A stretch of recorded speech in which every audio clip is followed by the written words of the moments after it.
നിലനിർത്തുന്നതിനായി കളം ഇന്നൊരു ദിവസം കഥകളിയുമായി ബന്ധപ്പെട്ട് ക്ലാസിക്കൽ കലാരൂപങ്ങളുമായി ബന്ധപ്പെട്ട് അവതരണങ്ങൾ, പ്രഭാഷണം, കഥകളി തുടങ്ങിയ പരിപാടികളുടെ സമാരംഭമാണ്. ഇവിടെ കൂടിയിരിക്കുന്നവർ എല്ലാവരും തന്നെ കഥകളി പോലുള്ള ക്ലാസിക്കൽ കലകളുമായി നേർബന്ധമുള്ള ആൾക്കാരാണ്, മുതിർന്നവരാണ് എന്നറിയാം. എല്ലാവർക്കും വിനയപൂർവ്വം സ്വാഗതം, നമസ്കാരം. ശ്രീ ഏറ്റുമാനൂർ പി കണ്ണൻ കേരളത്തിലെ ബൃഹത്തായ ക്ലാസിക്കൽ നാട്യ പാരമ്പര്യത്തിനെ കുറിച്ച് പ്രായോഗികമായി തിയററ്റിക്കലായി ഒരാൾക്ക് ഏറ്റവും പെരുമയോടുകൂടി സമ്മതിക്കാനാവും എന്ന് ഞങ്ങൾക്ക് തോന്നിയിട്ടുണ്ടെങ്കിൽ അത് ഡോക്ടർ ഏറ്റുമാനൂർ കണ്ണനാണ്. കളവുമായി വളരെ അടുത്ത് സഹകരിച്ചു കൊണ്ടിരിക്കുന്ന അദ്ദേഹത്തിനെ ഈ സ്മാരക പ്രഭാഷണ ചൊല്ലിയാണ് ഈ സെഷനിലേക്ക് ആദരവോടുകൂടി സ്വാഗതം ചെയ്യുന്നു.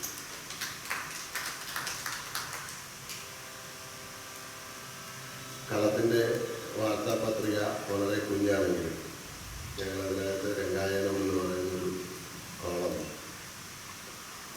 കണ്ണൻ ചേർന്ന് എഴുതുന്നുണ്ട്. അതിന് ധാരാളം വായനക്കാരുണ്ട് എന്ന് ഞങ്ങൾക്ക് മനസ്സിലാവുകയാണ്. ഞങ്ങൾക്ക് അങ്ങനെയുള്ള വിളികൾ വരുന്നു, ചെറിയ മെയിലുകൾ വരുന്നുണ്ട്.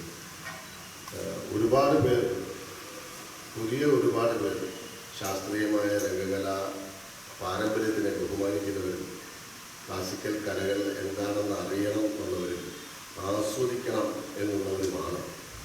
അതിനുള്ള സൂചനകളാണ്, വളരെ പോസിറ്റീവായിട്ടുള്ള സൂചനകളാണ് കിട്ടിക്കൊണ്ടിരിക്കുന്നത്. അതുകൊണ്ട് തന്നെ ഇന്നത്തെ വിഷയം കഥകളിയിലെ ആസ്വാദന പ്രതിസന്ധി എന്ന വിഷയത്തിലാണ് അദ്ദേഹം ഈ സ്മാരക പ്രഭാഷണം നടത്തുന്നത്. ആദരവോടുകൂടി ആ അറ്റൻഷൻ മാറിപ്പോയി. ഇതിന് ഈ സ്ക്രീനിന് മറ്റൊരു തരം ശക്തിയുണ്ട്. അപ്പോൾ ആൾക്കാരുടെ കോൺസെൻട്രേഷൻ ആൻഡ് അറ്റൻഷൻ ആ വിഷ്വലിലേക്ക് പോകും. കളറ് കാണുന്നിടത്തേക്ക് പെട്ടെന്ന് പോകുന്ന ആൾക്കാരാണ് മനുഷ്യർ. അത് നാടകത്തിൻ്റെ തത്വമാണ്. എന്തായിരുന്നാലും കലന്തരൻ്റെ സെഷൻ ആരംഭിക്കുകയാണ്. കണ്ണഞ്ചേട്ടൻ്റെ സെഷൻ ആരംഭിക്കുകയാണ്. സഹർഷം അദ്ദേഹത്തിന് ഈ വേദിയിലേക്ക് സാദരം സ്വാഗതം ചെയ്യുന്നു. നമുക്ക് പരിപാടി പാടാം.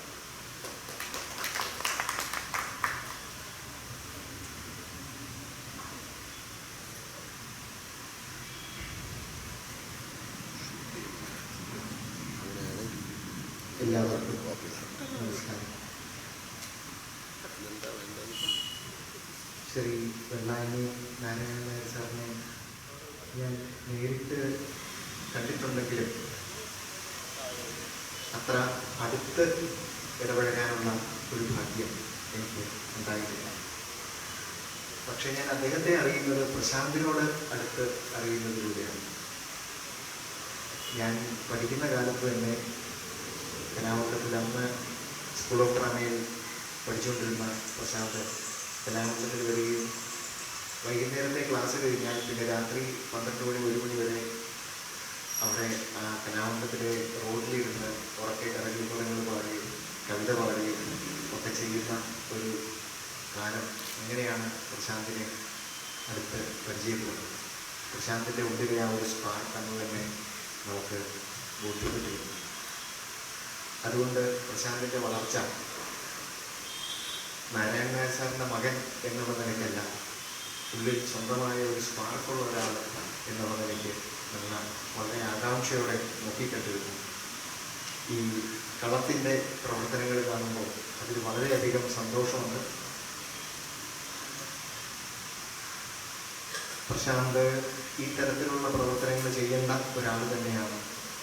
അത് തിയേറ്ററിനും കഥകളി പോലെയുള്ള കലാരൂപത്തിന് ഗുണം ചെയ്യും എന്നാണ് എൻ്റെ ഒരു വിലയിരുത്തൽ. എല്ലാ ഭാവങ്ങളും പ്രശാന്തിനും കലയ്ക്കും അതുപോലെ ഈ കളത്തിൻ്റെ എല്ലാ വലിയ വ്യത്യാസമില്ല. കളം കല അല്ലെ, ഏതായാലും ആ പ്രവർത്തനങ്ങൾക്ക് എല്ലാ ഭാവങ്ങളും നേർന്നുകൊണ്ട് എൻ്റെ വിഷയത്തിലേക്ക് കിടക്കുന്നു. കഥകളി നേരിടുന്ന ആസ്വാദന പ്രതിസന്ധി ആണ് വിഷയം. ഇപ്പോൾ തന്നെ നമ്മൾ ആ പ്രതിസന്ധി കണ്ടുകൊണ്ടാണ് ഇരിക്കുന്നത്. കഥകളിയുടെ എല്ലാ അരങ്ങിലും ആ പ്രതിസന്ധി വളരെ വ്യക്തമാണ്. ആ പ്രതിസന്ധിയെ അഭിമുഖീകരിച്ച് അതിനെ ഓവർകം ചെയ്യാൻ കഴിയുന്ന കലാകാരന്മാർക്കും ആസ്വാദകർക്കും മാത്രമേ ഈ കഥകളിയുമായി ഇന്നത്തെ കാലത്ത് സംവദിക്കാൻ കഴിയുന്നുള്ളൂ എന്നുള്ളത് കഥകളിയുടെ ശക്തിയാണോ ദൗർബല്യമാണോ എന്നുള്ളത് നമുക്ക് ഉറപ്പിച്ചു പറയാൻ കഴിയുന്ന ഒരു കാര്യം. ഏതായാലും എളുപ്പം പ്രാപിക്കാൻ പറ്റുന്ന ഒന്നല്ല ഇന്ന് കഥകളി. ഒരുപക്ഷെ ഒരു കാലത്തും അത്ര എളുപ്പമായിരുന്നില്ലെങ്കിലും സാമൂഹ്യമായി അനുകൂലമായ ഒരു സാഹചര്യം നിലനിൽക്കുന്ന കാലത്ത് അതിൻ്റെ ബുദ്ധിമുട്ടുകൾ അറിയാതെ ആ ബുദ്ധിമുട്ടുകളിലൂടെ കടന്നു പോയിരുന്ന ഒരു കാലം നമുക്ക് ഏതാണ്ട് ഇന്ന് നഷ്ടമായിരിക്കുന്നു. അതായത് ഉത്സവം ഏറ്റുമാനൂരിൽ തന്നെ എനിക്ക് ഓർക്കാം. ഉത്സവപ്പറമ്പുകളിൽ ഉത്സവം നടക്കുന്ന സമയത്ത് 10 ദിവസമൊക്കെ മിക്കവാറും എല്ലാവരും ഉത്സവക്കാരെന്ന് പറഞ്ഞാൽ ദൂരെ ജോലിയുള്ളവർ പോലും ഏറ്റുമാനൂരിലേക്ക് വരും. അപ്പോൾ അവിടെ ഒരു 4-5 ദിവസം കഥകളി നടക്കുമ്പോൾ ഈ വൈകുന്നേരം ഉച്ച കഴിഞ്ഞാൽ എല്ലാവരും അണിയറയിലാണ്. വേഷക്കാരും ഓൾറെഡി എത്തിയിട്ടുണ്ടാവും. കാരണം പണ്ട് ഈ മൊബൈലൊന്നും ഇല്ലാത്ത കാരണം കഥകളിക്കാർക്കൊരു അലിഖിത നിയമമായിരുന്നു, ആദ്യത്തെ ആള് തേക്കുന്നതിന് മുമ്പ് എല്ലാ കളിക്കാരും അവിടെ എത്തണം എന്നുള്ളത് പണ്ടൊരു അലിഖിത നിയമമായിരുന്നു. അപ്പം അങ്ങനെ എത്തിയില്ലെങ്കിൽ നമ്മൾ ഏതെങ്കിലും കാരണവശാൽ താമസിച്ചാൽ വലിയ വഴക്ക് കിട്ടുമായിരുന്നു അന്ന്. കാരണം മൊബൈലൊന്നുമില്ല.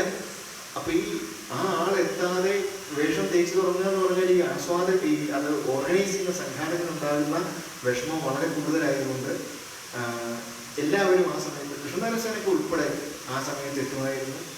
ഒരു ചാക്കോ അണിയറയിൽ എന്തെങ്കിലും ഒരു സാധനം എടുത്ത് അവിടെ ഇങ്ങനെ വിരിച്ചിട്ട് അദ്ദേഹം അവിടെ കിടക്കുകയോ അല്ലെങ്കിൽ ഇരിക്കുകയോ ഒക്കെ ചെയ്യും. അദ്ദേഹത്തിന് ചുറ്റും കുറേ ആൾക്കാരുണ്ടാവും.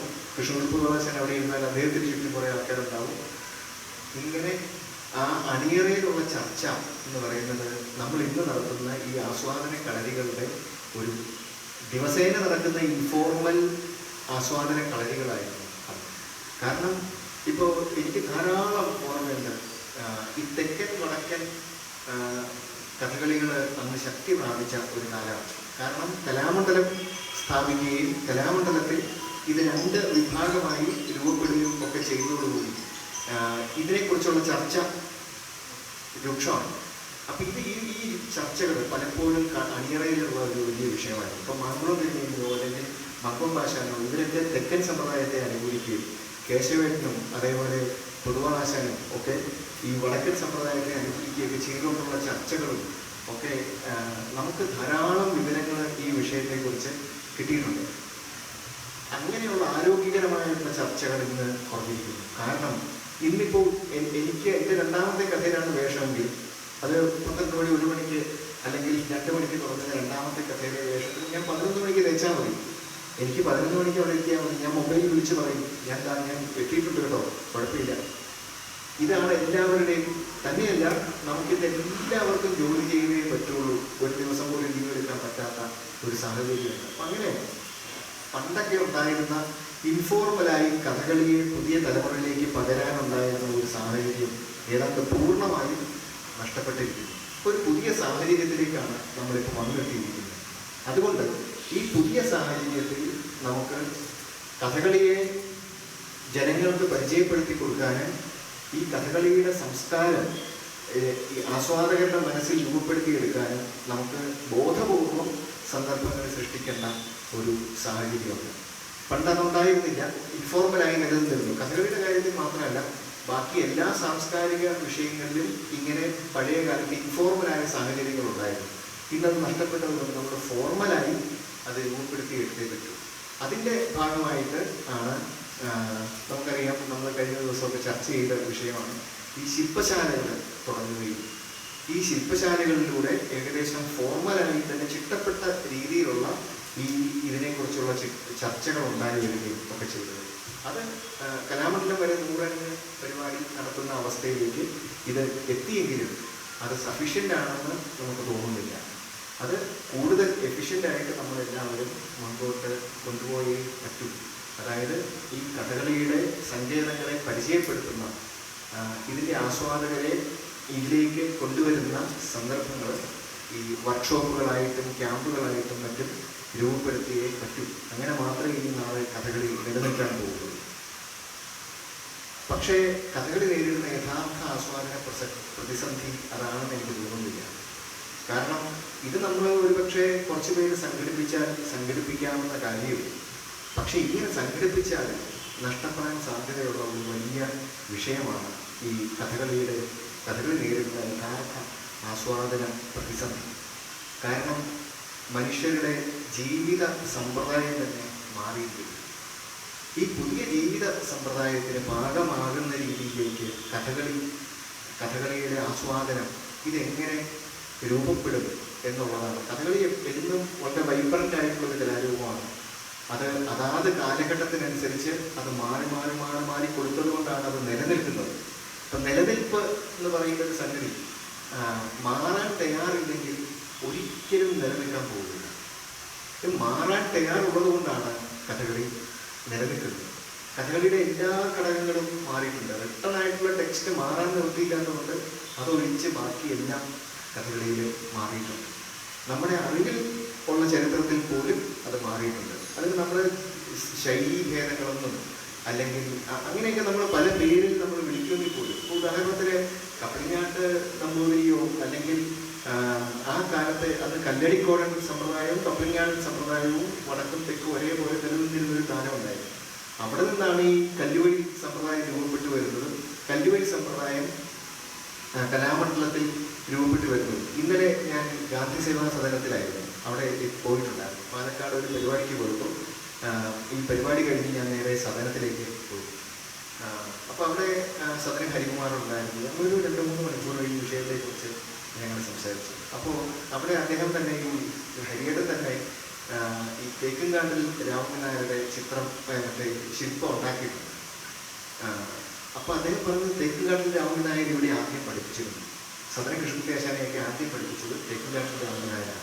പക്ഷെ അതിൻ്റെ രസം എന്താ പറയുക, ഈ തേക്കുംകാട്ടിൽ രാമൻ നായർ ആശാന്റെ ശിഷ്യൻ VP രാമകൃഷ്ണ ആശാനെ ഞാൻ അനവധി തവണ കണ്ടിട്ടുണ്ട്. അദ്ദേഹത്തിൻ്റെ വേഷം കണ്ടിട്ടുണ്ട്. അത് കല്ലുവഴി സമ്പ്രദായമല്ല. കല്ലുവഴി സമ്പ്രദായത്തിൻ്റെ ഒരു സ്വഭാവവും ഈ VP രാമകൃഷ്ണ ആശാന്റെ വേഷത്തിലില്ല. അപ്പോൾ ഹരിയേട്ടൻ പറയുന്നത് ശരിയാണ്. ഈ തേക്കുംകാട്ടിൽ രാമൻ നായർ ആശാന്റെ വേഷത്തിലും അതുണ്ടായിരുന്നില്ല എന്നാണ് പറയുന്നത്. പക്ഷെ അദ്ദേഹം പട്ടിക്കാതുടി ആശാന്റെ ആദ്യത്തെ ശിഷ്യനാണ്. അവർ തമ്മിൽ വലിയ പ്രായ വ്യത്യാസമില്ല, 6-7 വയസ്സിൻ്റെ വ്യത്യാസമില്ല. ഈ പട്ടിക്കാതുടി ആശാൻ കൊടുങ്ങല്ലൂർ പോകുമ്പോൾ ഈ തേക്കുംകാട്ടിൽ രാമൻ നായർ ആശാനെ കൂടെ കൂട്ടിയാണ് കൊണ്ടുപോയത്. പിന്നെ അദ്ദേഹം അന്ന് അവിടെ നിന്ന് കിട്ടിയ നോട്ടൊക്കെ വെച്ചിട്ട് ഈ തേക്കുംകാട്ടിൽ രാമൻ നായർ ആശാൻ ഒരു പുസ്തകവും എഴുതിയിട്ടുണ്ട്. പറയാൻ വരുന്നത് എന്താണെന്ന് വെച്ചാൽ ഈ രാമൻ്റെ നായർ ആശാന്റെ സമ്പ്രദായം ആദ്യം ഉണ്ടായിരുന്നയാള് ഈ തേക്കുംകാട്ടിൽ രാമൻ നായർ ആശാനാണ്. അതിനുശേഷം വലിയ മാറ്റം, ഇതിൻ്റെ എല്ലാ ഘടകങ്ങളിലും വലിയ മാറ്റം വരുത്തി. ആ മാറ്റം വരുത്തിയതാണ് നമ്മൾ ഇന്ന് രാമനാശാനിലൂടെയും പത്മനാഭനാശാനിലൂടെയും കാണുന്നത്. അതായത് തേക്കുംകാട്ടിൽ രാമനാശാനിൽ നിന്ന് ഈ പത്മനാഭനാശാനോ രാമനാശാനിലേക്കോ വരുന്ന ഒരു വ്യത്യാസമുണ്ട്. അത് ഞാൻ വളർച്ച എന്ന് പറയുന്നില്ല, വ്യത്യാസം എന്നേ പറയുന്നത്. അത് വളർച്ചയാകാം, തളർച്ചയാകാം, അത് നമ്മൾ എങ്ങനെ നോക്കിക്കാണുമെന്ന് അനുസരിച്ചിരിക്കും. നമ്മൾ വലിയ കല്ലുവഴി സമ്പ്രദായത്തിൻ്റെ ആസ്വാദകരാണെങ്കിൽ നമ്മളത് വളർച്ചയാണെന്ന് പറയും. അതല്ല വിമർശകരാണെങ്കിൽ നമ്മളത് തകർച്ചയാണ്. അതിനെയൊക്കെ മാറ്റി ആകെ കുഴപ്പത്തിലാക്കി എന്ന് പറയുന്നവരും ഉണ്ടായിരുന്നു അന്ന്.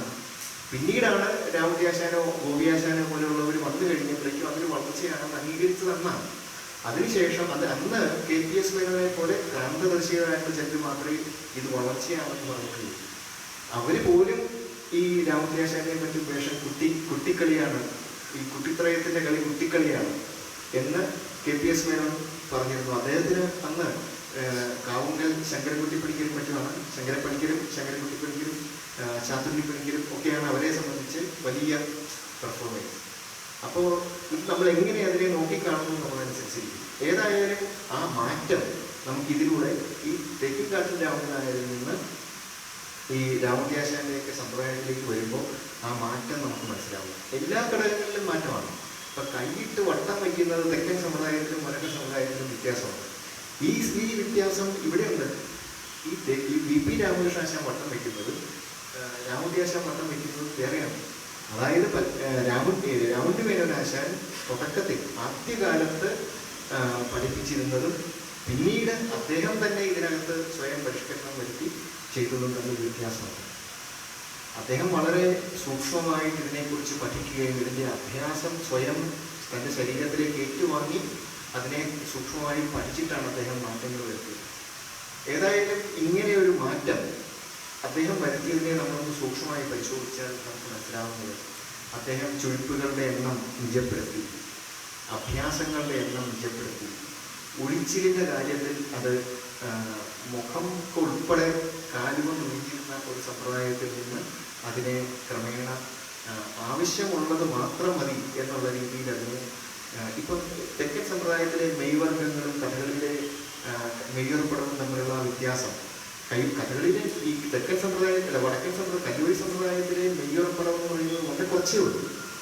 തെക്കൻ സമ്പ്രദായത്തിലെ മെയ്വർഗങ്ങൾ എന്ന് പറയുന്നത് വളരെ കൂടുതലാണ്. കാരണം ഈ എഡിറ്റിംഗ് ആണ്. ഇപ്പം അതേപോലെ ഇപ്പം ചെമ്പട താളത്തിലുള്ള കലാശം അനവധി കലാശങ്ങൾ ഉണ്ടായിരുന്നു. അതിനെ 8 or 9 ആയിട്ട് എഡിറ്റ് ചെയ്ത് ചുരുക്കുന്ന ഒരു രീതിയാണ് പടിഞ്ഞാറടിയാശാൻ സ്വീകരിച്ചത്. അപ്പം ഇങ്ങനെ ഇതിനെ എങ്ങനെയാണ് ഒരു പുതിയ ആസ്വാദകനെ പറ്റിയ രീതിയിലേക്ക് ഇതിനെ കൊണ്ടുവരിക. അതേപോലെ ആട്ടങ്ങൾ ഏറ്റവും ഉചിതമായിട്ടുള്ള ആവശ്യമുള്ള ആട്ടങ്ങളല്ലാതെ അതിനപ്പുറത്തൊന്നും ആടരുത് എന്നുള്ള ഒരു രീതി രാമുണ്ണി മേനോനാശാനും അതേ തുടർന്ന് കുച്ചിനായരാശാനാണ് ആ മേഖലയിൽ ആട്ടത്തിൻ്റെയും അതേപോലെ നളചരിതം രൂപാന്തരീകരണം പോലെയുള്ള കഥയുടെ മേഖലയിലൊക്കെ കൂടുതൽ പ്രവർത്തിച്ചത് അദ്ദേഹമാണ്. അപ്പം ഇവരൊക്കെ മുന്നിലേക്ക് വെക്കുന്ന ഒരു സംഗതി പുതിയ ആസ്വാദകരെ സംബന്ധിച്ച് ക്ഷമ കുറവുള്ളവരാണ്, സമയം കുറവുള്ളവരാണ്. അതുകൊണ്ട് അവർക്ക് ആവശ്യമുള്ളത് മാത്രം എങ്ങനെയാണ് ഔചിത്യത്തോടെ വൃഥാസ്ഥൂലത ഇല്ലാതെ ഇതിനെ എങ്ങനെ ചിട്ടപ്പെടുത്തും എന്നുള്ളതായിരുന്നു അവരുടെ ഒരു ആലോചന. അതിനവർ ഓരോ മേഖലയിൽ ചെയ്ത പ്രവർത്തനത്തിലേക്ക് ഇപ്പം ഡീറ്റെയിൽഡായിട്ട് പോകുന്നില്ല. പക്ഷേ ഇങ്ങനെ ഇതിനെ ഒരു ചിന്തയിലൂടെ ഇതിനെ മാറ്റുന്നതിനുള്ള ഒരു കാരണം എന്ന് പറയുന്നത് കാലം മാറിയിരിക്കുന്നു എന്നുള്ള ഒരു തിരിച്ചറിവ് തന്നെയാണ്. അപ്പോൾ പുതിയ കാലത്തെ പുതിയ ആസ്വാദകനെ പറ്റിയ രീതിയിൽ ഇതിനെ മാറ്റുക എന്നുള്ള ഒരു സമീപനം. പക്ഷെ മാറ്റുക എന്ന് പറഞ്ഞാൽ അതിനെ ലൈറ്റാക്കുക എന്നല്ല. ഇപ്പോൾ ഞാനൊരു വിമർശനം എന്നുള്ള നിലയ്ക്കല്ല ഞാൻ പറയുന്നത്. ഈ കേരള നടനത്തിൻ്റെ തന്നെ ഒരു നല്ല പ്രയോക്താവ്, അതിൻ്റെ ഒരു ഗുരുസ്ഥാനത്തിരിക്കുന്ന ഒരു പ്രയോക്താവ് ഒരിക്കൽ കേരള നടനത്തെ പരിചയപ്പെടുത്തിയപ്പോൾ അദ്ദേഹം പറഞ്ഞ ഒരു സംഗതി, കഥകളിയെ ലൈറ്റാക്കി അവതരിപ്പിക്കുന്ന രൂപമാണ് കേരള നടനം എന്നാണ്. കഥകൾ അദ്ദേഹം പറഞ്ഞത് അദ്ദേഹം വളരെ സിൻസിയറായി പറഞ്ഞത് കേട്ടോ. അദ്ദേഹത്തെ ഞാൻ കുറ്റപ്പെടുത്തുകയല്ല. കാരണം കഥകളിയെ സിംപ്ലിഫൈ ചെയ്ത് അവതരിപ്പിക്കുക. ഇപ്പം നമുക്ക് സിംപ്ലിഫൈ ചെയ്യാൻ നമുക്ക് ആർക്കും താല്പര്യം ഉണ്ടാവില്ല. കാരണം എന്തെങ്കിലും ഒരു സാധനം സിംപ്ലിഫൈ ചെയ്ത് കോംപ്രമൈസ് ചെയ്ത് നമുക്ക് തന്നാൽ നമ്മൾ അതിനു വേണ്ടി സമയം ചെലവഴിക്കാൻ പോകുന്നില്ല. നമ്മൾ സമയം ചെലവഴിക്കുന്നത് അതിൻ്റെ ഒറിജിനൽ സാധനത്തിന് വേണ്ടിയിട്ടാണ്. അപ്പോൾ ഞാനീ പറയുന്നതൊന്നും കഥകളിയെ ഏതെങ്കിലും തരത്തിൽ ലൈറ്റാക്കുകയോ സിംപ്ലിഫൈ ചെയ്യുകയോ ചെയ്യുന്നതിനെ കുറിച്ചേ അല്ല ഞാൻ സംസാരിക്കുന്നത്. കഥകളിയുടെ ഏറ്റവും മനോഹരമായ അതിൻ്റെ സൗന്ദര്യശാസ്ത്രത്തെ പൂർണ്ണമായും അവതരിപ്പിക്കുന്ന ഘടകങ്ങൾ മുഴുവൻ തന്നെ ആസ്വാദകനെ കിട്ടുന്ന രീതിയിലെ ഏത് തരത്തിലുള്ള മാറ്റങ്ങൾ. ഇപ്പോൾ എത്രയോ സ്ഥലങ്ങളിൽ ഒരു രംഗം മാത്രമായിട്ട് അല്ലെങ്കിൽ 2 രംഗം മാത്രമായിട്ട് അവതരിപ്പിക്കുന്നുണ്ട്. ശരിക്കും അതിനൊരു കുഴപ്പമില്ല. ഇപ്പോൾ കർണശോധം തന്നെ ദുര്യോധനെ ദുശാസനെയൊക്കെ ഒഴിവാക്കിയിട്ട് കണ്ണനും ബുദ്ധിയും മാത്രമാക്കി അവതരിപ്പിക്കുന്ന ധാരാളം സന്ദർഭങ്ങളുണ്ട്. അതിനൊരു കുഴപ്പമില്ല, വളരെ നല്ലതാണ്. ഒരു 1.5 മണിക്കൂർ നിൽക്കുന്ന ഒരു വളരെ ചെറിയ ഒരു അവതരണം. ഈ തരത്തിലുള്ള മാറ്റങ്ങൾ അത് കൂടിയാട്ടത്തിലും വരുന്നുണ്ട്, കഥകളിയിലും വരുന്നുണ്ട്. അത് നന്നായി ചിട്ടപ്പെടുത്തി കൊണ്ടുവരിക എന്ന് പറയുന്ന ഒരു പോസിബിലിറ്റി ഉണ്ട്. ഇങ്ങനെയുള്ള അതിൻ്റെ എസൻസ് ഒരിക്കലും നഷ്ടപ്പെടാത്ത രീതിയിലുള്ള അവതരണങ്ങളെ കുറിച്ച് ആലോചിക്കുന്നതാണ്. പക്ഷെ അതുമല്ല നമ്മുടെ ഏറ്റവും വലിയ പ്രശ്നം എന്ന് പറയുന്നത്. നമ്മുടെ പ്രശ്നത്തെ നമുക്കൊരു 3 തലത്തിൽ നമുക്ക് മനസ്സിലാക്കാൻ ശ്രമിക്കാം. ഒന്ന്, ഇതിൻ്റെ അവതരണ സംബന്ധമായ വിഷയങ്ങൾ, 2 ഇതിൻ്റെ സങ്കേത സംബന്ധമായ വിഷയങ്ങൾ, 3 സാംസ്കാരിക വിഷയങ്ങൾ. അപ്പം ഈ 3 മേഖലകളിൽ അത് ആസ്വാദകനും കലാകാരനും ഒരേപോലെ ഫേസ് ചെയ്യുന്ന ഇഷ്യൂസാണ് ശരിക്ക് കഥകളിയുടെ ആസ്വാദന പ്രതിസന്ധി, ശരിയായ ആസ്വാദന പ്രതിസന്ധി. അതായത് അവതരണ വിഷയം എന്ന് പറഞ്ഞാൽ കഥകളി അവതരിപ്പിക്കുന്ന സമയം, കഥകളി അവതരിപ്പിക്കുന്ന സാഹചര്യങ്ങൾ, ഇതൊക്കെ ഇന്ന് സാധാരണക്കാരന് വളരെ ഈസി ആയിട്ട് എത്തിപ്പെടാൻ പറ്റുന്ന സ്ഥലങ്ങളാണോ എന്നുള്ളതൊരു വലിയ വിഷയമാണ്. ഇപ്പം നമ്മുടെ ക്ഷേത്രങ്ങളിലൊക്കെ അവതരിപ്പിക്കുന്ന കഥകളികൾ, ഇപ്പം എനിക്ക് എൻ്റെ നേരിട്ടുള്ള ഒരു നല്ല അനുഭവമാണ്. കടുത്തുരുത്തി എന്ന് പറയുന്ന സ്ഥലം വളരെ പണ്ട് എൻ്റെയൊക്കെ ചെറുപ്പത്തിൽ വലിയ കളി നടന്നിരുന്ന സ്ഥലമാണെന്നാണ് കേൾക്കുന്നത്. പക്ഷേ ഞാൻ കഥകളി പ്രവർത്തനങ്ങളൊക്കെ ചെയ്യുന്ന കാലത്ത്, അതായത് എനിക്കൊരു 15-16 വയസ്സുള്ള സമയം മുതൽ ഈ കടുത്തുരുത്തിയിൽ കഥകളിയില്ല. പക്ഷേ കടുത്തുരുത്തിയിലുള്ള ചില കഥകളി ആസ്വാദകർ ഏറ്റുമാനൂരും ആർപ്പുക്കര പോലെയുള്ള സ്ഥലങ്ങളിലൊക്കെ കഥകളി കാണാൻ വരും. അവർക്ക് കടുത്തുരുത്തിയിൽ ഒരു കഥകളി നടത്തണമെന്ന് ആഗ്രഹമാണ്. പക്ഷേ അവിടെ ക്ഷേത്രത്തിലുള്ളവർ സമ്മതിക്കില്ല. അവർ ദീപാരാധന കഴിഞ്ഞ് കളി നടത്താൻ പറ്റുള്ളൂ എന്ന് പറയുന്നു. അങ്ങനെ അവരൊരു ഫുൾ നൈറ്റ് കളി നടത്തി. ആ ഫുൾ നൈറ്റ് കളിയിൽ ഒരാൾ പോലും ഉണ്ടായിരുന്നില്ല കാണാൻ. ഇപ്പോൾ കടുത്തുരുത്തി കഥകളി എടുത്തിട്ട് കാര്യമില്ല, അവിടെ ഒരാളും ഉണ്ടാവില്ല എന്നൊക്കെ ഒരു തീരുമാനത്തിലേക്ക് എത്തി. ഇങ്ങനെ വീണ്ടും ഒരു 4-5 വർഷം പോയി. അപ്പോൾ ഈ ഇതിലെ ആൾക്കാർ, പിന്നെ പുള്ളിക്ക് വലിയ വിഷമമുണ്ട്, അവിടെ ഇങ്ങനെ നിരന്തരം കളി നടത്തണം. അപ്പോൾ ഞാൻ പറഞ്ഞു, നമുക്ക് വേറൊരു പരീക്ഷണം നടത്താം, എങ്ങനെയെങ്കിലും അവരെ ഒന്ന് കൺവിൻസ് ചെയ്യുക, ഈ ദീപാരാധനയ്ക്ക് മുമ്പ് കളി നടത്താം എന്നൊന്ന് കൺവിൻസ് ചെയ്താൽ ദീപാരാധനയ്ക്ക് മുമ്പ് നിർത്താം. ഇപ്പോൾ ദീപാരാധനയ്ക്ക് തടസ്സം ഉണ്ടാവില്ല. അങ്ങനെ അവരൊരു കിരാതം സമ്മതിച്ചു. അപ്പോൾ വൈകുന്നേരം 6 മണിക്ക് തുടങ്ങി, 5 മണിക്ക് തുടങ്ങി 7-7:30 ആകുമ്പോൾ നിർത്താൻ പാകത്തിന്, ദീപാരാധനയ്ക്ക് മുമ്പ് നിർത്താൻ പാകത്തിന് അവരത് സമ്മതിച്ചു. ആ കളി കാണാൻ ആ ക്ഷേത്രത്തിനകത്ത് നിറയെ ആൾക്കാരുണ്ട്. പിന്നെ ഒരു 3-4 വർഷം കൂടെ ഏതായാലും അങ്ങനെ കളി നടന്നു. അപ്പം ഞാൻ പറയുന്നത്, കടുത്തുരുത്തിയിൽ കളി കാണാൻ ആളില്ല എന്നുള്ള ഒരു അസംഷൻ എത്തിയത് എന്തുകൊണ്ടാണ്? ആളില്ലാത്തത് കൊണ്ടല്ല, അത് രാത്രി നടത്തിയതുകൊണ്ടാണ്. അപ്പോൾ ഇത് നേരത്തെ ജനങ്ങൾ ഉണർന്നിരിക്കുന്ന സമയത്ത് ഇത് നടത്തിയിരുന്നെങ്കിൽ തീർച്ചയായും അവിടെ ആളുണ്ടായിരുന്നു. അപ്പോൾ നമ്മളൊന്ന് ആലോചിച്ച് നോക്കും, ഇന്ന് കേരളം മുഴുവൻ അനവധി കളികൾ നടക്കുന്നത്. ഈ കളികളിലൊക്കെ നമ്മുടെ അവസാനത്തെ ഒരു തീരുമാനം എന്ന് പറയുന്നത് കഥകളി കാണാൻ ആളില്ല എന്നാണ്. ക്ഷേത്രങ്ങളിൽ നടക്കുന്ന കളിക്ക് കാണാൻ ആളില്ല.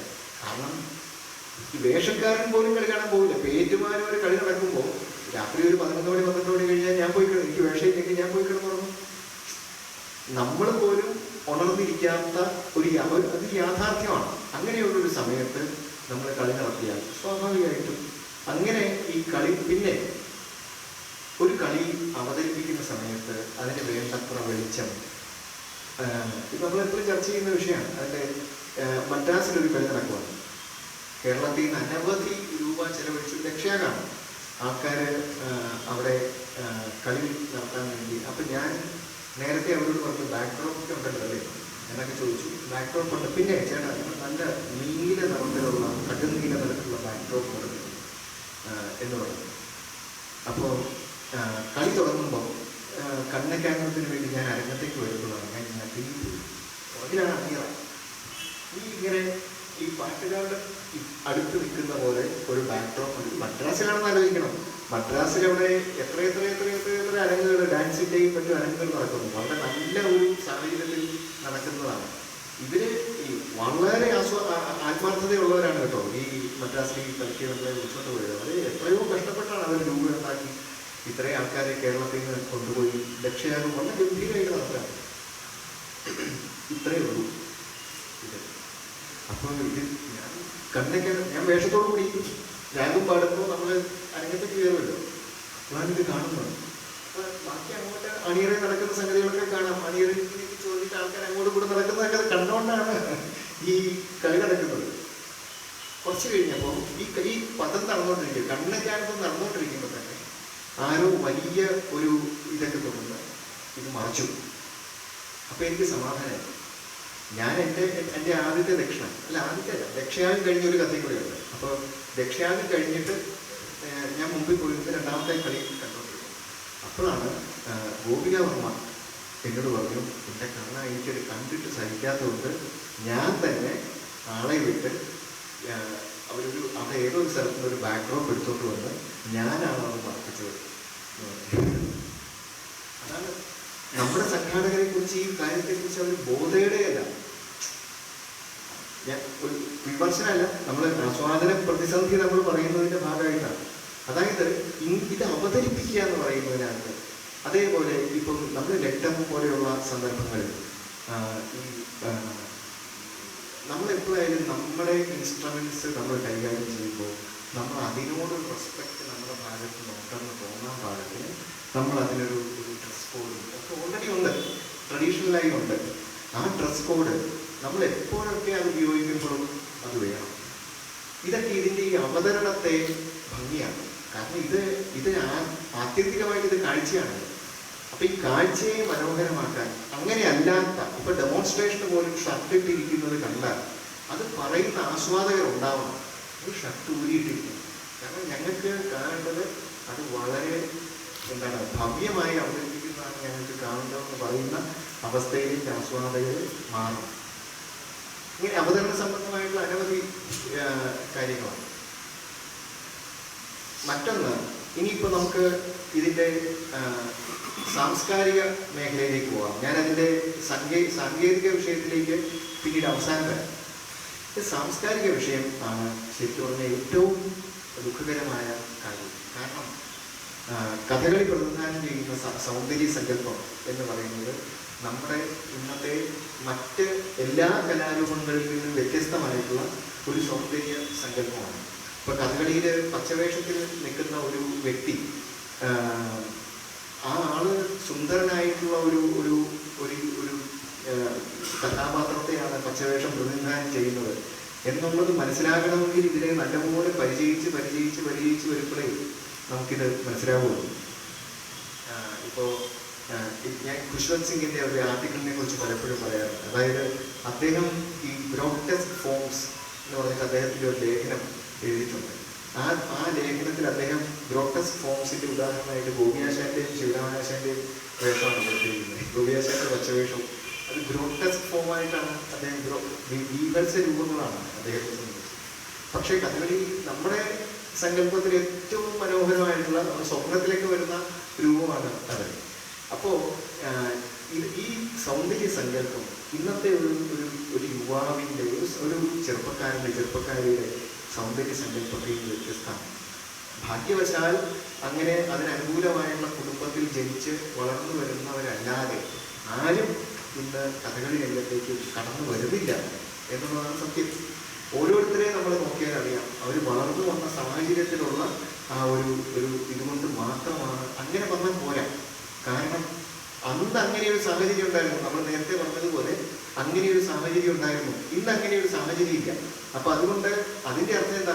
അടുത്ത ഒരു ജനറേഷനിൽ ചെറുപ്പക്കാർ ഇതുപോലെ ഉണ്ടാകാനുള്ള സാധ്യത കുറവാണ്. ഇന്നൊരു നൊസ്റ്റാൾജിക് ആയിട്ടുള്ളൊരു ഫീലിംഗ് ഉണ്ട് കഥകളെക്കുറിച്ച്.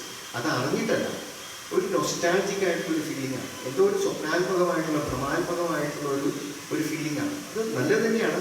ആർട്ട് എപ്പോഴും ഭ്രമാത്മകമാണ്. അതെല്ലാം ക്ലാരിറ്റിയോടുകൂടി അറിഞ്ഞിട്ടൊന്നുമല്ല ആർട്ട് ഒരിക്കലും സംഭവിക്കുന്നത്. പക്ഷെ നമ്മുടെ ഒരു ഇഷ്ടം, നമ്മുടെ മനസ്സിനെ ഇങ്ങനെ തീവ്രമായിട്ട് ആകർഷിക്കുന്ന എന്തോ ഒന്ന് അത് സൃഷ്ടിച്ച ഒരു സാഹചര്യം ഉണ്ടല്ലോ. ഈ ഒരു വാസുദേവൻ മാഷുണ്ട്. അദ്ദേഹം ഈ ഡോക്ടർ പി എ വാസുദേവൻ, അദ്ദേഹം മറ്റേ ബയോകെമിസ്ട്രി പഠിപ്പിക്കുന്ന അധ്യാപകനാണ്.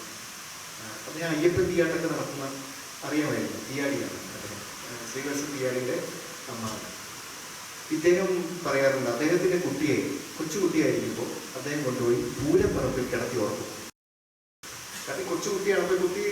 അപ്പോൾ 2 വയസ്സും 3 വയസ്സുള്ളപ്പോൾ തന്നെ ഈ പൂരപ്പറമ്പിൽ കൊണ്ടുപോയി ഉറക്കും. എന്തിനാണെന്ന് വെച്ചാൽ ഈ മേള അവൻ കേട്ട് അവൻ്റെ ബ്രെയിനിൽ ഈ മേളത്തിൻ്റെയൊക്കെ വൈബ്രേഷൻ വന്നോട്ടെ എന്ന് വിചാരിച്ചു. കാരണം പിന്നീട് എപ്പോഴെങ്കിലും അതൊരു വലിയ സൈക്കോളജിയാണ്. ഇതാണ് നമ്മളെയൊക്കെ ശരിക്കും പറഞ്ഞാൽ ആസ്വാദകരാക്കുന്ന ഘടകം. ഇപ്പോൾ 3 വയസ്സും 4 വയസ്സും ഒക്കെ ഉള്ള സമയത്ത് കണ്ട കഥകളിയാണ് എന്നെ സംബന്ധിച്ചിടത്തോളം നമ്മുടെ ഉള്ളിൽ ഇതിങ്ങനെ എത്ര പറിച്ചെടുത്താലും അകലുവാൻ വയ്യെങ്കിൽ അല്ലെ, ഏത് സ്വർഗം വിളിച്ചാലും എന്ന് പറയുന്ന ഒരവസ്ഥയിലേക്ക് വരാനുള്ള കാരണം. അപ്പം അത് നമ്മളൊരു പുതിയ തലമുറയ്ക്ക് കിട്ടുന്നുണ്ടോ എന്നുള്ളത് നമ്മൾ ആലോചിക്കേണ്ട ഒരു വിഷയമാണ്. അതെങ്ങനെ കിട്ടും? അത് കിട്ടിയില്ലെങ്കിൽ ഈ കഥകളിയുടെ സൗന്ദര്യ സങ്കല്പത്തിലേക്ക്, അല്ലെങ്കിൽ യൂട്യൂബിലും നമ്മുടെ ടെലിവിഷനിലും ഒക്കെ കിട്ടുന്ന സൗന്ദര്യ സങ്കല്പം ഇതിൽ നിന്ന് എൻറ്റയർലി ഡിഫറെൻ്റ് ആണ്. അപ്പോൾ ഈ ഒരു സൗന്ദര്യ സങ്കല്പത്തെ ഇവരിലേക്ക് എത്തിക്കാനുള്ള എന്ത് മാർഗമാണ് നമുക്ക് സ്വീകരിക്കാൻ പറ്റുന്നത് നമ്മൾ തോന്നുന്നത്.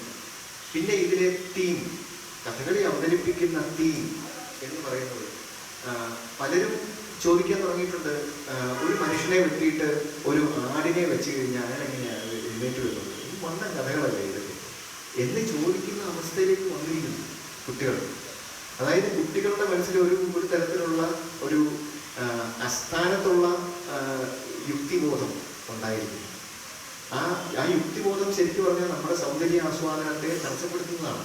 പലപ്പോഴും സൗന്ദര്യ ആസ്വാദനത്തിന്റെ സന്ദർഭത്തിൽ യുക്തിയല്ല, അതിൻ്റെ ഒരു യുക്തിയുണ്ട്. അതിൻ്റെ ഒരു യുക്തിയാണ് വേണ്ടത്. അതിൻ്റെ ഒരു യുക്തിയെ അവർക്ക്, അതൊരു സൗന്ദര്യത്തിൻ്റെ യുക്തിയാണ്, സൗന്ദര്യാത്മകമായ സൗന്ദര്യ ശാസ്ത്രപരമായ യുക്തിയാണ്. ആ നാട്യധർമ്മിയായ യുക്തി കിട്ടുന്നില്ലെങ്കിൽ അത് വലിയൊരു പ്രശ്നമാണ്. അപ്പം അത് കുട്ടികൾ കഥ അറിയുന്നത് കൊണ്ട് മാത്രമായില്ല, കഥ അറിയുന്നതും ഇത് ഈ ഇതിൻ്റെ ഈ ഒരു യുക്തിയിലേക്ക് അവരെ എത്തിച്ചേരുന്നത്. അപ്പം ഇതിനൊക്കെ നമുക്ക് എക്സ്പ്ലനേഷൻ കൊടുത്ത് തന്നെ ഇത് നമുക്ക് സാധിക്കുള്ളൂ. അപ്പം ഇത് ഇങ്ങനെ ചെറുപ്പക്കാരെ ഇതിലേക്ക് കൊണ്ടുവരാൻ, സാംസ്കാരികമായി തന്നെ ഇതിനകത്തേക്ക് കൊണ്ടുവരാനുള്ള ഒരു ശ്രമം നമുക്ക് നടത്തേണ്ടിയിരിക്കുന്നു. അതില്ലെന്നുണ്ടെങ്കിൽ ഒരു സംശയമില്ല, ഇങ്ങനെ സ്വാഭാവികമായിട്ട് വരുന്ന കുറച്ച് പേരില്ലാതെ നാളെ ഈ ആസ്വാദനം ഉണ്ടാകും.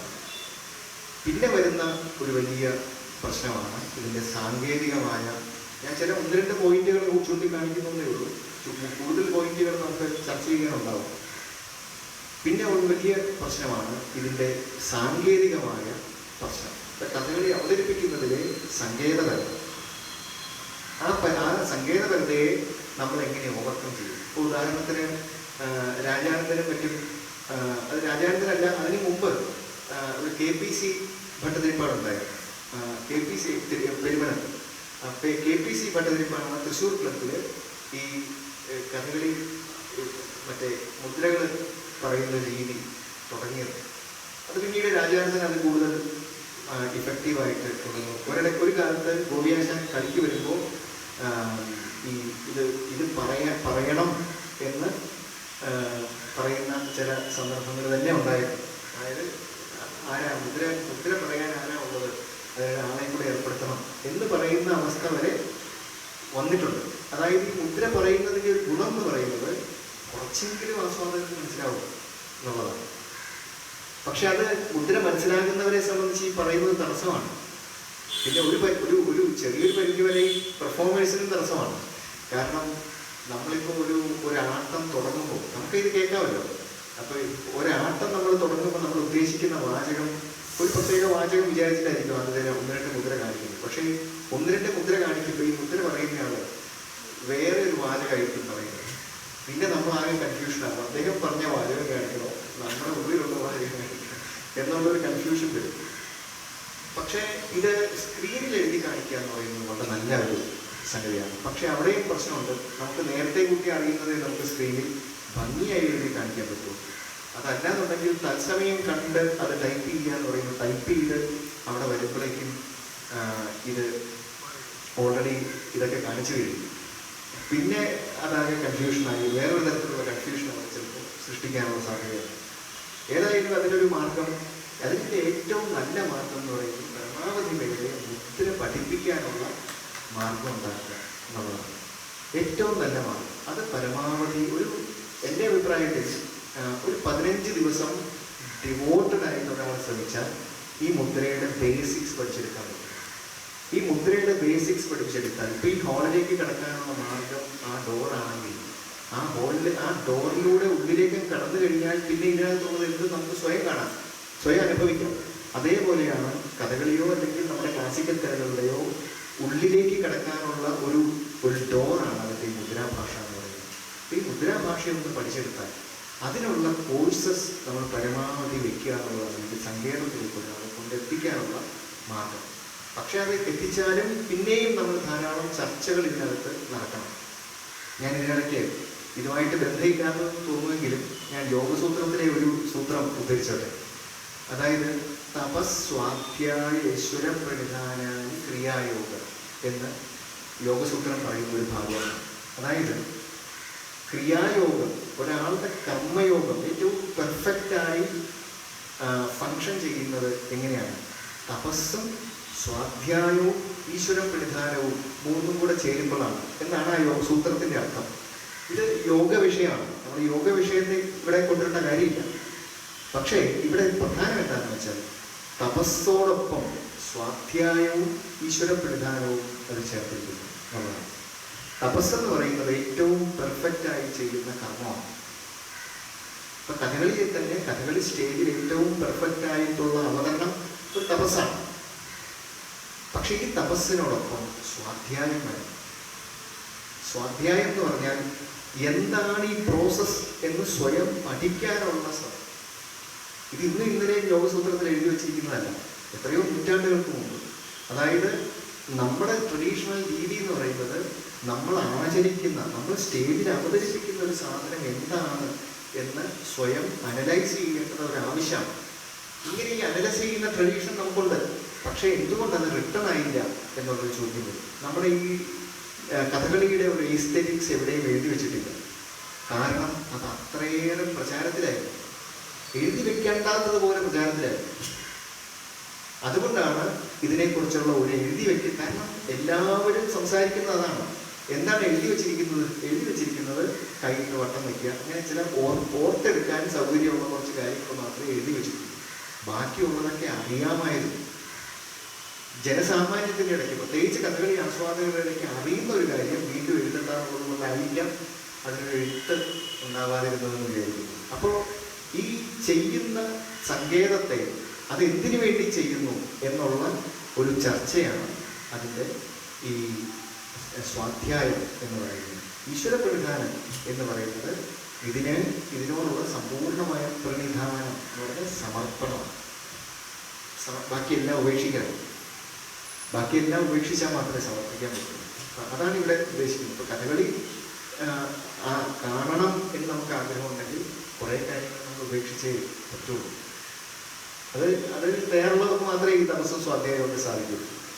ഏതായാലും ഞാനിവിടെ പറഞ്ഞ് വെക്കുന്നത് എന്താണെന്ന് വെച്ചാൽ നമ്മുടെ ഈ സങ്കേതങ്ങളെക്കുറിച്ചുള്ള അറിവ്, സങ്കേതങ്ങളെ അപഗ്രഥിച്ച് മനസ്സിലാക്കുന്ന രീതി, അതേപോലെ തന്നെ ഇതിൻ്റെ ഈ സാംസ്കാരികമായ ഒരു പരിചയം, സാംസ്കാരിക സാഹചര്യങ്ങളെക്കുറിച്ചുള്ള ഒരു പരിചയം, ഇതെല്ലാം ഒരു പുതിയ തലമുറയ്ക്ക് നമുക്ക് കൊടുക്കാൻ പറ്റണം. പുതിയ തലമുറയ്ക്ക് കഥകളി കാണാൻ വരാൻ സാധിക്കുന്ന സന്ദർഭങ്ങളിൽ, അതിനുള്ള സാഹചര്യങ്ങളിൽ കഥകളി അവതരിപ്പിക്കണം. ഇത് കഥകളിയുടെ ആസ്വാദനത്തിലേക്ക് നമുക്ക് എത്തിച്ചേരാനുള്ള ഒരു മാർഗമാണെന്ന് നമുക്ക് ലഘുവായി പറയാം. ഇവിടെ ഡെമോൺസ്ട്രേഷൻ ആയിട്ടുള്ള രീതിയിലാണ് എൻ്റെ ഈ അവതരണം വെച്ചിരിക്കുന്നത്. അപ്പം അതുകൊണ്ട് ഈ കഥകളിയുടെ ആസ്വാദനത്തിന് വളരെ പ്രതിസന്ധി സൃഷ്ടിക്കുന്ന, ആസ്വാദനത്തെ ചോദ്യം ചെയ്യുന്ന അതിലെ സങ്കേതങ്ങളുണ്ട്. അതായത് പ്രത്യേകം പഠിച്ച് മനസ്സിലാക്കിയെങ്കിൽ മാത്രം മനസ്സിലാകുന്ന രീതിയിലുള്ള കഥകളിയുടെ സങ്കേതങ്ങളാണ്. ഈ സങ്കേതങ്ങളെ ഒന്നോ രണ്ടോ പരിചയപ്പെടുത്താനുള്ള സമയമേ നമുക്ക് ഇവിടെ കിട്ടുള്ളൂ. അപ്പോൾ ഇവിടെ എല്ലാവരും കഥകളി കണ്ട് ശീലമുള്ളവരാണെന്ന് എനിക്കറിയാം ഒറ്റ നോട്ടത്തിൽ. അപ്പം അതുകൊണ്ട് കഥകളിയുടെ പ്രാഥമികമായ ചില പരിചയപ്പെടുത്തലൊന്നും ഇവിടെ ആവശ്യമില്ല. നേരിട്ട് അതിൻ്റെ വിഷയത്തിലേക്ക് കിടക്കാം. കഥകളിയിൽ പതികാലങ്ങളുണ്ട്. കഥകളിയുടെ ഈ പതികാലം എന്ന് പറയുന്നത്, ഞാൻ എൻ്റെ ഒരു അനുഭവം ഞാൻ പറയാം. ഞാൻ ധാർവാഡ് എന്ന് പറയുന്ന സ്ഥലത്ത് ഒരു നാഷണൽ സെമിനാറിൽ ഇതേപോലെ ലെക്ചർ ചെയ്യുകയായിരുന്നു. അപ്പോൾ അവിടെ കൃമീരവധത്തിലെ 15 ആണ് ചെയ്തത്. അതിൽ വട്ടമശിവരാശം കഷ്ടം ഇപ്രകാരമെല്ലാം സംഭവിച്ചുവല്ലോ എന്നൊക്കെയുള്ള അതോടുകൂടി ആ വട്ടമശിവരാശം കഴിഞ്ഞ് കൂടി ചേർന്നും കൂടെ ചെയ്തിട്ടാണ് അവസാനിപ്പിച്ചത്. ഈ പരിപാടി കഴിഞ്ഞിട്ട് മിക്കവാറും പങ്കെടുത്തതൊക്കെ നോർത്ത് ഇന്ത്യയിൽ നിന്നും മറ്റുമുള്ള, കേരളത്തിൽ നിന്ന് പുറത്തുള്ള തിയേറ്റർ ആർട്ടിസ്റ്റുകളും തിയേറ്ററിനെ കുറിച്ച് എഴുതുന്നവരും അറിയുന്നവരൊക്കെയാണ്. അപ്പം അതിൽ 1-2 പേര് എന്നോട് വന്നിട്ട്, വളരെ പ്രായമുള്ളവരാണ്, 10-70 വയസ്സ്, ഒരു ഛത്തീസ്ഗഡിൽ നിന്ന് വരികയാണ്. അദ്ദേഹം പത്മശ്രീയൊക്കെ ഉള്ള ഒരു തിയേറ്റർ പേഴ്സണാണ്. അദ്ദേഹത്തിൻ്റെ കയ്യിൽ ഇങ്ങനെ വളരെ എമോഷണലായിട്ട് മുറുകെ പിടിച്ചിട്ട് പറയുകയാണ്, എൻ്റെ ജീവിതത്തിൽ ഇത്രയും സാവധാനത്തിലുള്ള ഒരു ചലനം ഞാൻ ഒരു ആർട്ട് ഫോമിലും കണ്ടിട്ടില്ല എന്ന് പറയുകയാണ്. അദ്ദേഹം എന്തുകൊണ്ട് കഥകളി കണ്ടിട്ടില്ലായിരുന്നു. അപ്പോൾ ഇത് മറ്റൊരു അനുഭവം ഞാൻ പറയാം.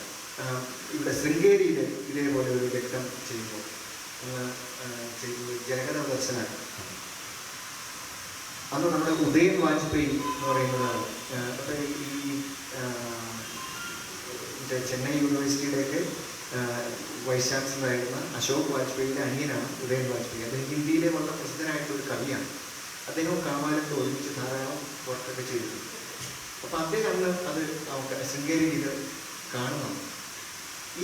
ഇത് കഴിഞ്ഞപ്പോൾ തന്നെ കൃഷ്ണദാസൊക്കെ ഉണ്ടായിരുന്നു. ഇത് കഴിഞ്ഞുകൊണ്ട് അദ്ദേഹം സ്റ്റേജിലേക്ക് കൂടെ കയറിയിട്ട് പാട്ടുകാരൻ്റെ നമ്മുടെ കലാലയം രാജീവനാണ് പാടുന്നത്. പാട്ടുകാരൻ്റെ കയ്യിൽ നിന്ന് മൈക്കും കൊണ്ട് വാങ്ങിയിട്ട് പറഞ്ഞു, അദ്ദേഹം കയ്യിൽ ഇങ്ങനെ വരയ്ക്കാം, എനിക്ക് മരണമാണ് ഞാനിപ്പോൾ ഓർത്തുകൊണ്ടിരിക്കുന്നത്. കാരണം ഈ കാലം പതിക്കുക എന്ന് പറയുന്നത്, ഈ നമ്മുടെ സാധാരണ കാലം ഒന്ന് പതിഞ്ഞു പോയാലുള്ള അവസ്ഥ നമ്മൾ ഫ്രീസായി പോകുമല്ലോ.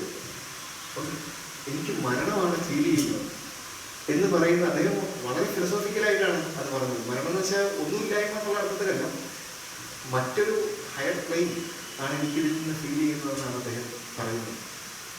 ഇങ്ങനെ അതേപോലെ ഞാൻ NSDയിൽ പ്രതിരോധം ചെയ്തപ്പോൾ NSDയിലുള്ള ചില അധ്യാപകർ പറഞ്ഞു, ഞങ്ങൾ വർഷങ്ങളായി കഥകളി കാണുന്നുണ്ട്. അപ്പോൾ അവിടെ തന്നെ ഇൻ്റർനാഷണൽ കഥകളി സെൻ്ററുണ്ട്.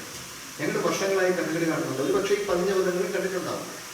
പക്ഷേ ഈ വേഷമില്ലാതെ ഈ പതിഞ്ഞപദം ചൊല്ലിയാട്ടമായി കണ്ടപ്പോൾ ഇതുവരെ കാണാത്ത ഒരു ഫീലിംഗ് ഞങ്ങൾക്കുണ്ടായി എന്ന് പറയുന്ന അനുഭവങ്ങൾ ഇങ്ങനെ പല സ്ഥലത്തു നിന്നും ഉണ്ടായി.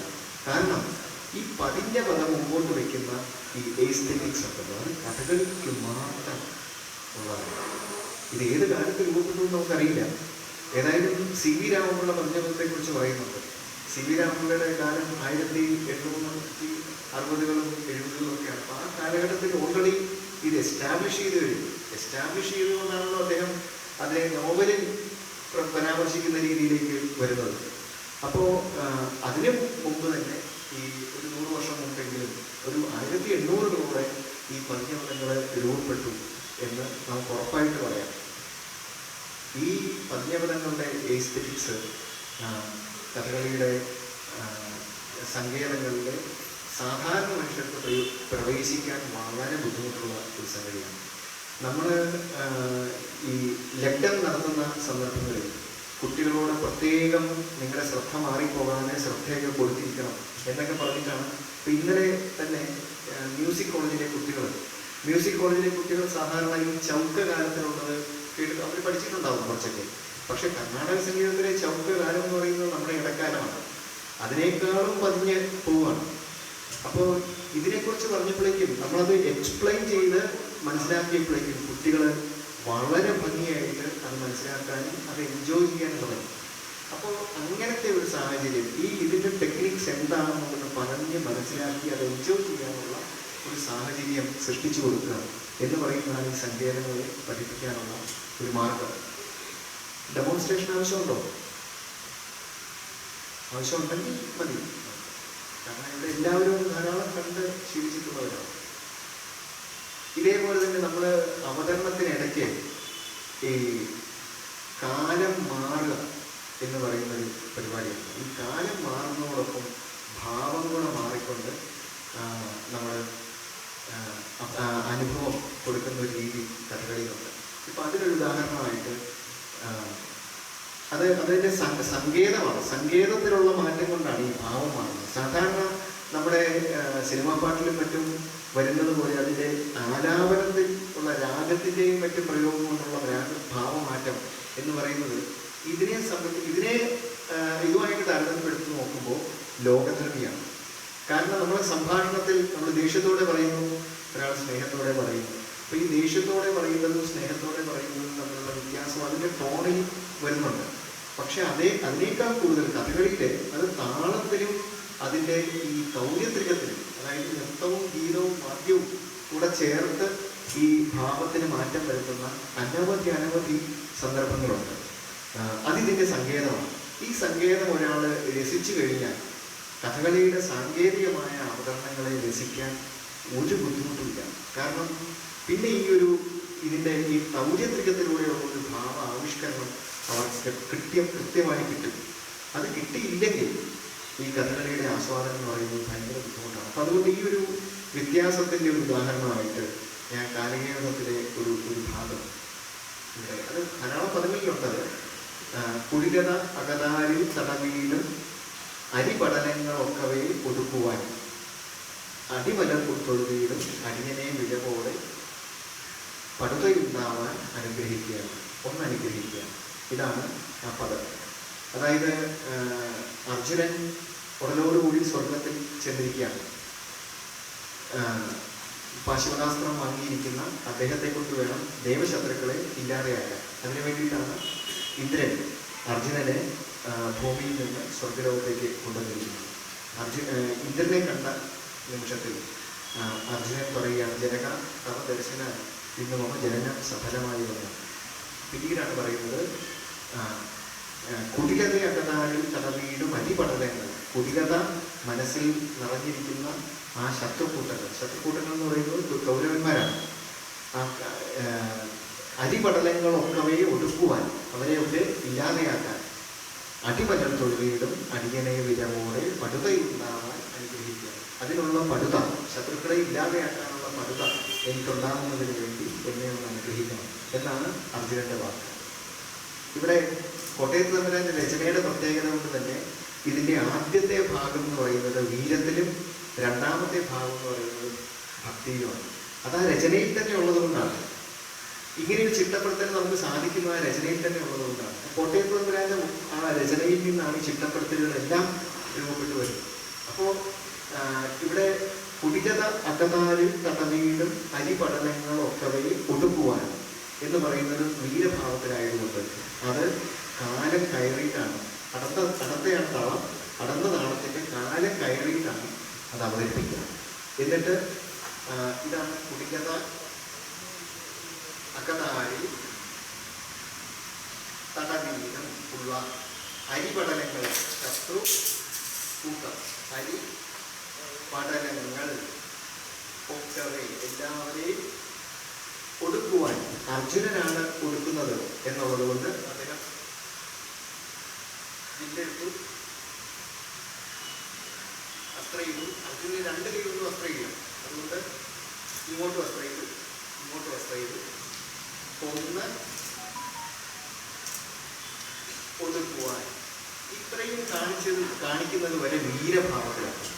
അതിനുശേഷം അത് ഭക്തിയിലേക്ക് മാറുകയും അടിമല തൊഴുകയിടും അടിയനെ വിരവോടെ പടുതയുണ്ടാവാൻ അനുഗ്രഹിക്കണം എന്ന് പറയുകയും ചെയ്യുന്ന, അത് അടിമല കാല്, അടിമല രണ്ട് കാലുകൾ, തൊഴുതീടും.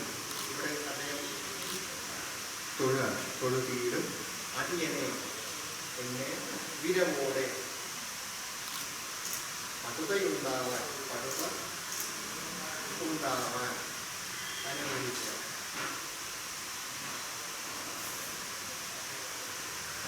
ഇവിടെ ഈ അനുഗ്രഹിക്കാൻ മറ്റുള്ള മുദ്ര ഇങ്ങനെ സാധാരണ കാണിക്കുകയുള്ളൂ. പക്ഷെ ഇത് പതിഞ്ഞ പദമായതുകൊണ്ട് ഇത് അതിൻ്റെ ഡീറ്റെയിൽസ് അവതരിപ്പിക്കാനുള്ള സമയമുണ്ട്.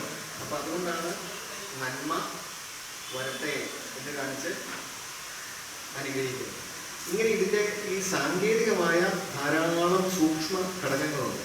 ഈ ഘടകങ്ങളിലേക്ക് പ്രവേശിക്കാൻ ഒരാൾക്ക് സാധിച്ചാൽ മാത്രമേ ഇതിൻ്റെ സൗന്ദര്യം പൂർണ്ണമായിട്ടും ആസ്വദിക്കാൻ സാധിക്കൂ. ഈ സൗന്ദര്യം പൂർണ്ണമായിട്ടും ആസ്വദിക്കാൻ തുടങ്ങുന്ന ഒരാൾ ഒരിക്കലും ഇതിൽ നിന്ന് കഥകളിയുടെ ഈ ഒരു സൗന്ദര്യ സങ്കല്പത്തിൽ നിന്ന് വിട്ടുപോകുന്ന ഒരവസ്ഥയില്ല. ഏതായാലും നമുക്ക് ഈ ഭാഗം ഒന്ന് ഡെമോൺസ്ട്രേറ്റ് ചെയ്ത് ഞാൻ കാണിക്കാം.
Be